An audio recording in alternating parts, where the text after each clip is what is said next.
Okay, let's face it, everybody likes that old-time staple pork and beans, but I decided to do these up a little differently and do one-pan pork chops in pork and beans with a hometown twist. And they came out absolutely incredible, so let me show you how to do this, guys.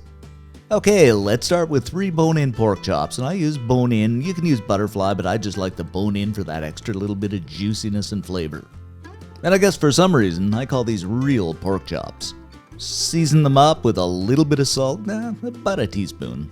And of course, you gotta have some ground black pepper, same amount, about a teaspoon. Now you can go crazy, use paprika, chili powder, whatever you like on this. I'm just keeping it simple here.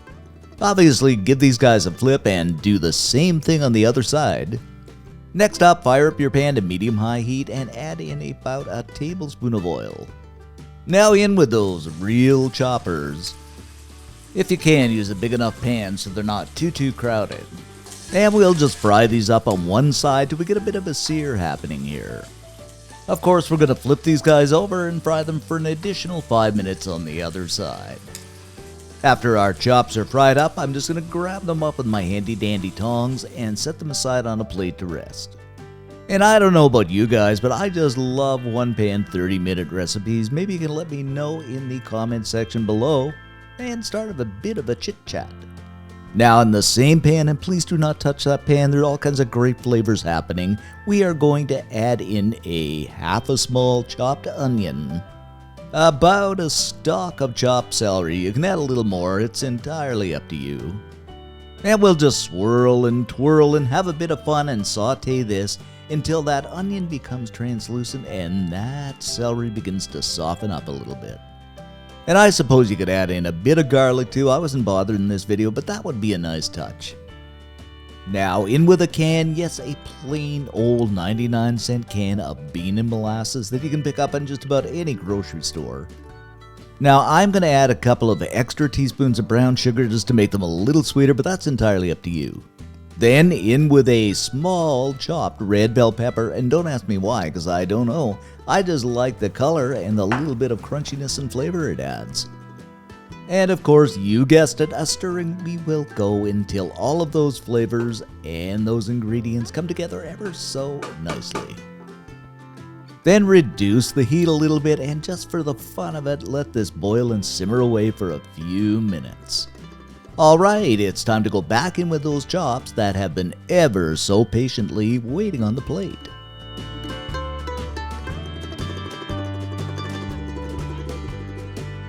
And of course, you simply have to pour those juices from the chops back over the chops. Place a lid on. And what I should have shown you that I didn't, I went back and spooned some of that wonderful bean mixture over top of the chops before placing the lid on.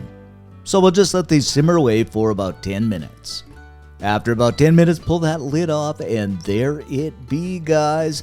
Oh, doesn't that look absolutely great? And it smells so good. Here I go with the aspect of smell-o-vision again. I have to invent that. And I know I keep showing that same stupid clip, but I just love the old analog TV. Bit old-fashioned, I guess.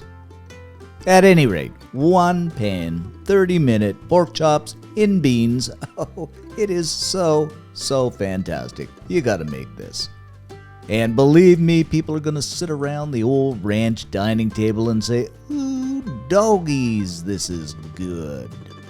Without the word of a lie, guys, this is really good. The pork is tender. I mean, it is pork and beans. That additional red bell peppers, celery, the onion, and that molasses in the beans is absolutely incredible.